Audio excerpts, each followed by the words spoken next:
I think for me, one thing that really held me back with my grief initially was feeling like I always had to be strong.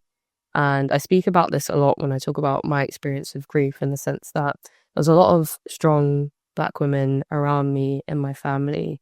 And from the outside looking in, it seemed like after my dad had passed, any kind of strong Black woman figure, from my perspective, it seemed like they were just really able to manage this way better than I could.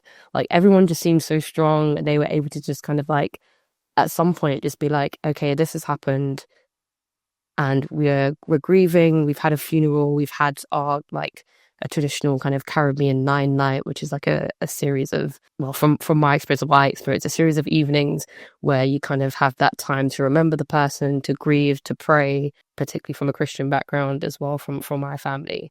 And you have that, and then it's like, it seemed like those kind of women figures in my family just kind of were able to kind of like, okay, that's done now. We need to kind of try and start to get back and to be able to live for ourselves too. But for me, it took me ages to be able to feel like I can feel like I'm pretty much alive again. And that for me felt like I had this pressure. I was like, no, you have to be strong. You have to be like the other kind of Black women in your family.